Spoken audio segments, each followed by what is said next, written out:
Hey, how's it going, everybody? It is Jazzy, the Video Store Sasquatch here, and we are doing our Throwback Thursday here. I have three new movies for you. I did go to the theaters, but I didn't post an official movie review for the one.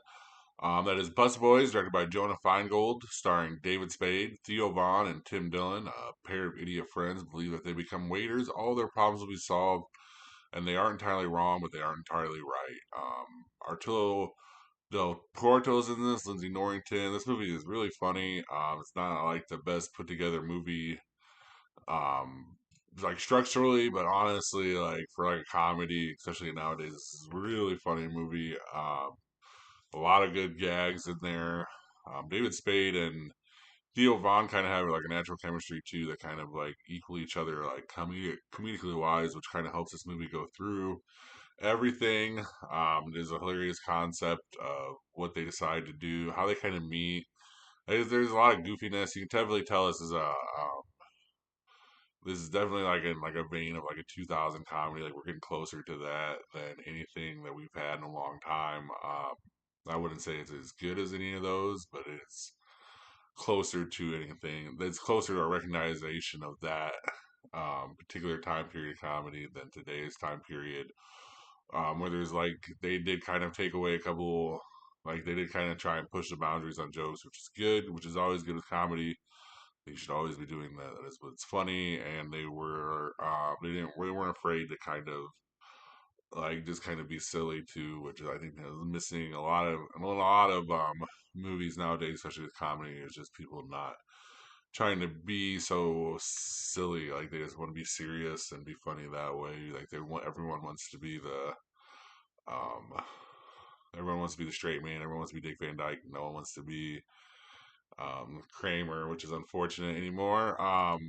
It did make like, well, I think if you look at the total, because we're not going to go into it because it made under 10 million, but it made 1.6 million. It had, which is like not a terrible opening, I don't think. I think that honestly, I was expecting a little bit bigger number just because of Theo Vaughn's status, and David Spade. Has just been a while since both of them. And I guess David Spade's in like two movies recently though with Outcome as well. But for this one, really, it's just nice to go back to theaters and kind of laugh. I think it would have been funnier had it been like a bigger audience too. I think that would have helped. But I did go on like a late Sunday night, and that's also why I didn't post a review, because by then you would have already decided what movie you're go to that weekend. This way, maybe next weekend, if you can't decide if you really want to take this chances on Michael or not, you have an option of this, because I really do think that if you this one will kind of spread word, and it'll spread word. I think it'll have like the same exact weekend as last weekend, this weekend. So I really don't think it's gonna fall off too much. Um, Maybe even a little bit better, because I really think that it's funny enough that people that did go see it will tell you, yeah, it was kind of dumb, but it was funny. And I think that we need kind of more dumb, funny movies as well. And we actually got two this week, which is awesome. But that one was Busboys, directed by Jonah Feingold. Next one I'm talking about here is Balls Up, directed by Peter Farrelly, starring Mark Wahlberg, Paul Walter Hauser, and Sacha Baron Cohen. Two marketers pitch a bold new condom World Cup sponsorship. After a booze-fueled scandal, they must outrun chaos to survive. Chelsea Chris was in this.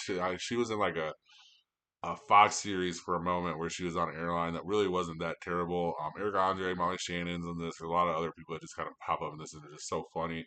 This one I wish was in theaters, because this one was way funnier than had way funnier scenes, but not like it wasn't spread out as much. Like there was like a couple like really fucking laughing scenes where you just died. And I really feel like that is like the Sacha Baron Cohen effect of this movie, because like every movie he has, there's always just one or two just completely outrageous scenes involved into it. So I feel like they kind of rubbed into it. This is like a Farrelly brothers too. This is one of the Farrelly brothers and Peter Farrelly, so you kind of know what you're getting here with that comedy too.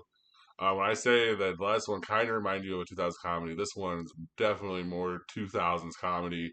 It's kind of being there. It's like people that knew what a 2000s comedy was, but didn't know exactly how to put it together, and that's just kind of what you get with this movie here. Mark Wahlberg's funny in it. Paul Walter Hauser, hilarious. Sacha Baron Cohen. I mean, he's one of the guys that could probably sit there and read a phone book and be funny about it. So he's always enjoyable when you see him in anything he is in. So that is like one thing I can say good about Sacha Baron Cohen. I This one did not go into anything like this, so it has no numbers on it, so I couldn't give them to you. But I would really highly recommend it. It is a new movie on Amazon, and yes, like if I was gonna give this a comedy grade, just a comedy grade, not like an overall grade, I would give it like a B. Because I mean, there's solidly good humor throughout it. Just two or three just outlandishly funny parts that kind of really carry the movie. So that is all I mean, and that's really all you can really ask for from a comedy anymore. And it really, this one was one of real funnier movies that's come out in a long time with its parts. So that is Balls Up, directed by Peter Farrelly. Um, our we'll go into the weekend box office here. And we had the Super Mario Galaxy movie, of course, just dominated the box office again with 35 million, $356 million total. Project Hail Mary had an extended stay here, two in theaters, and it had a 20.5 million weekend with $285.2 million together.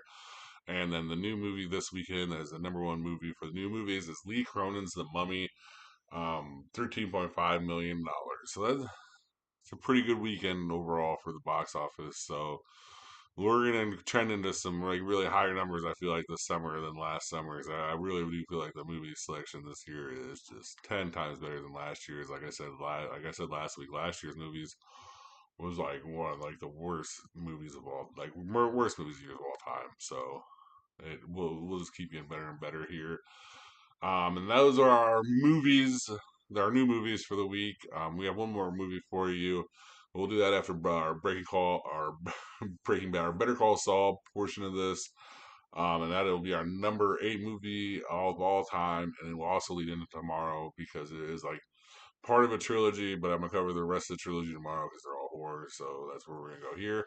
But for now, we're going to go to our Breaking Bad part of this. We are on season 5, episode 9, Bad Choice Road.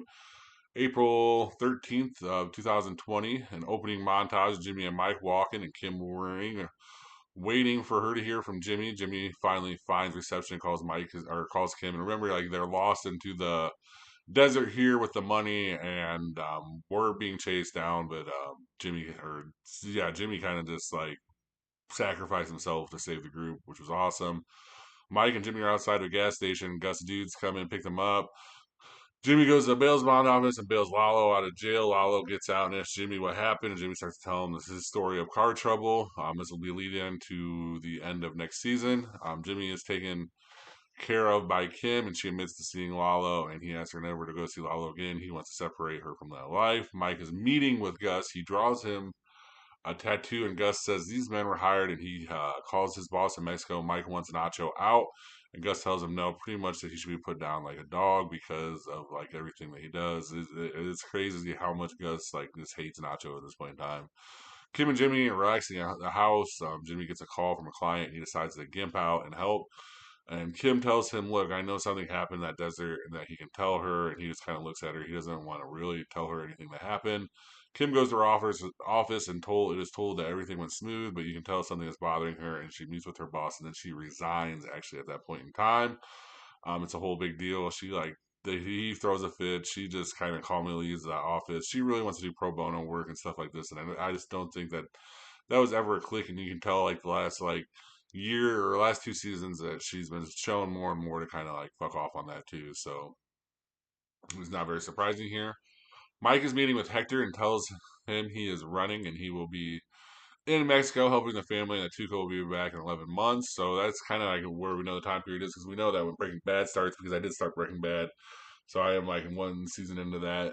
That Tuco has already been out for a year. So we know that we are 2 years away from like Walter White. So we're getting to that point, and Domingo, it's crazy. Bring back the crossover and everything is crazy. Nacho takes Lalo to the border and is being followed by Gus's man. Mike meets Jimmy at the courthouse, and they talk about the time frame, and Mike gives him some advice. Nacho leaves Lalo at the border. He stops him and him and he has him turn around to go back to where Jimmy where would have broken down and investigates the car and sees the bullet hole in the car. He then goes back to Jimmy in Kim's house here. He invites himself in and he pretty much says, "Look at I know you're lying," and Jimmy doesn't back down, and Kim actually isn't having it and tells Lalo off. Lolo has Nacho take him somewhere else after Kim's reality check. We end up finding out that Nacho goes. Oh, sorry. So that is how we end that episode there.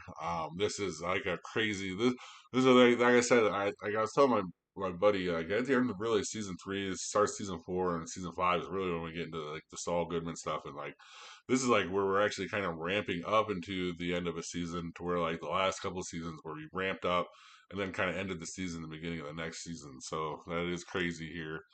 Um, this is episode 9.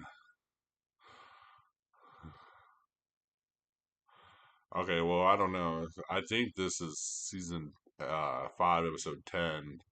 Something Unforgivable came out April 20th of the 20th. So it's the next week. It says episode 9 on my notes. I don't know if I missed it that or not. So Jimmy and Kim tell Lalo leave, and Jimmy asks Mike what happens next. So Jimmy has to explain everything to Kim. It's like Jimmy has to explain everything to Kim, like the whole Mike part of being in the desert, the whole shooting, and like this is not a good thing. Mike meets Gus at the burn down restaurant, telling him Lalo left. He says Nacho is with him, and he thinks that Nacho is up for promotion. And also, I guess to get him pulled out, he wants Nacho pulled out of this. Gus wants Nacho to get Lalo. So basically, Gus is going to use Nacho to set up Lalo. Lalo shows up at his house, introduces himself to Nacho to everybody. Kim wants to leave, go to court, and meet her clients. And Jimmy tells wants them to stay at the hotel and pamper themselves, and he says no harm. And being a little cautious, Kim talks to the public defenders, and she wants to take the harder cases where she can do some more work and agree to 20 felony cases. He takes her to the case log he has, and you can tell it like affects her really. Lalo is talking with Nacho at the house, and Gus gets a hold of him to tell him the plan. Howard runs into Kim and tells him that she quit, and he chases her down. Howard tells Kim to worry about Jimmy. Like basically, Howard is again kind of inserting himself into Kim and Jimmy's life, and basically, if anyone knows like any personality like Kim's, the more that you and the next person tells her to like back off it's just going to be worse and worse. So she really and it really does kind of pull him into this and pull her really into Jimmy harder. Lalo takes Nacho to meet the boss. He takes him away and talks to him. Jimmy lets Kim know they are safe and asks her to go home, insinuating that she should leave him, and she doesn't really pick up on it. They decide to stay and they kind of bond over doing bad things to Howard, which is kind of like a really kind of funny ending for all that. And then doing this, all of a sudden, the sandpiper case comes into their mind, and they're deciding whether or not to do it because they would get 20% of whatever is won in the settlement. We see Nacho setting Lalo up at his house to be killed, and Lalo disappears in the underground tunnel. And Lalo kills like all the dudes, which is not good for Nacho, not good for Gus, which is not good for anybody. And that is pretty much how he ends the season. He has Lalo kills the last man by having him call Gus and tell him that Lalo is dead. So everyone thinks Lalo is dead, but we know that he's not dead. That it's definitely episode 10, not 9. I just miswrote it. But that is the end of our season here. So hell of an end of a season. I just fireworks everywhere. It built up to everything, and it wild ending here. Kim's ride or die with Jimmy. So I really am. This is the last season that we're coming on to here, and I really am interested in seeing everything because I really want to see how far Kim goes with Jimmy. And if like ever after everything, if she was still with Jimmy at the time of him being Saul Goodman at Breaking Bad, and at what point in time did she leave, and at what point in time, there's a lot of questions I have about this. But here we are, the last season of the show. We are on season 6, episode 1, Wine and Roses, 4/18 or April 18th of 2022. This is obviously a COVID ending here because it's a 2-year break. That's all right though. Here, people are cleaning out Saul Goodman's house back after Breaking Bad, so we kind of see all the shit he had. Back to the very end of last season, we see where Nacho went, and then he eventually gets a hold of Mike here, and it's not good. Lalo is alive and running, and he ends up at a house, and he kills both habitants. I think that he thinks that they set him up. Jimmy and Kim back at the hotel. Jimmy takes home some money out of the bag from Lalo to pay for a taxi. And Kim sees a cup. She gave him a bullet hole, picks it up, and throws it out, and kind of like signifying that that whole chapter is over. The twins show up to the house where Lalo was at when he was ambushed, and all the crime scene guys there and cover a body, making you think it was Lalo. So that it is interesting that they're even kind of just trying to make Gus and the cartel think that Lalo is dead. Gus gets a call from the boss. They're blaming Nacho for the killing. Mike wants to get Nacho. Gus doesn't think Lalo is dead. Jimmy's at the courthouse, and the detectives want to meet with him to bring in Lalo. He's like, I'm not going to do that. Like, this is kind of your fault you didn't know who this dude was. And he actually slips up and calls him Lalo instead of the fake name that was given. Jimmy bought a car and meets with Kimmy. Jimmy didn't buy a car. Jimmy rented a car and meets with Kim, and she tells him about her new client. Kim wants to really move forward with the Sandpiper Con. Also says that there's no way that Saul Goodman would drive a Ford Taurus, which is kind of funny. Because we end up knowing where Saul Goodman goes. Nacho gets to a hotel, and that's another reason why I want to know how far Kim's going to go, because Kim's setting up the Saul Goodman character real bad here. Nacho gets to a hotel. Mike has set it up for him to get a couple guns and some money to get somewhere else. Kim and Jimmy are scouting out Jimmy's old boss. They are interrupted by Kevin.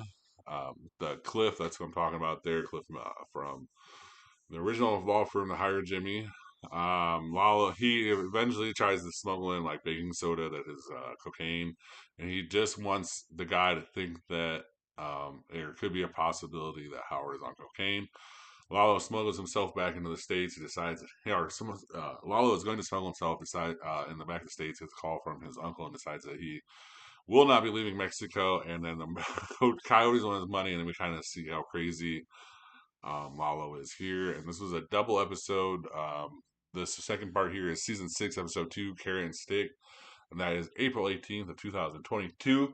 Mike shows up to Nacho's and has the girls staying there leave because Nacho's not coming back. Mike clears out Nacho's safe and they leave. I thought he did. Actually, what he did was he cleared out most of it, kept some of it, and then definitely kept Nacho's father's ID, but not Nacho's ID. Jimmy and Kim are going through the plan. We're getting them to settle the Sandpiper case. So this is like going to go into full effect. So this is another thing I'm talking about with Kim here.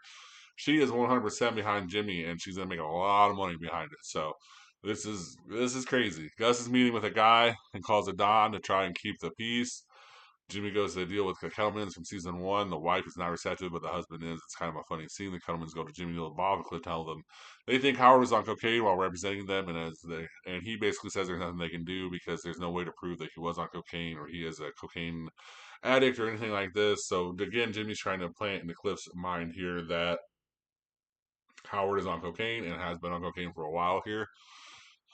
Gus and Don go to Hector and meet, and where Gus is trying to apologize. Gus knows that Lalo is still alive now for sure. Nagan goes to Nacho and finds his driver's license. And goes to Nacho's and finds his driver's license in the safe, but like I said, I believe Micah took his father's. There's a sniper watching Nacho's hotel room. He steps outside after figuring he's being watched. He goes and attacks the guy and decides to run. Even from Mike, the twins show up with a squad and shootout happens with Nacho. So that is a crazy scene here. Nacho actually makes it alive. The Kettlemans call Jimmy and he is going to offer them the carrot. Mike is advising Gus and the Salamancos that Nacho left the hotel. Gus tells Mike to kill Nacho's dad, and Mike tells him under no circumstances is that happening. He actually stands up for himself, locks the door, and says, "Look, it's gonna be me or you walking out of this door. I don't care."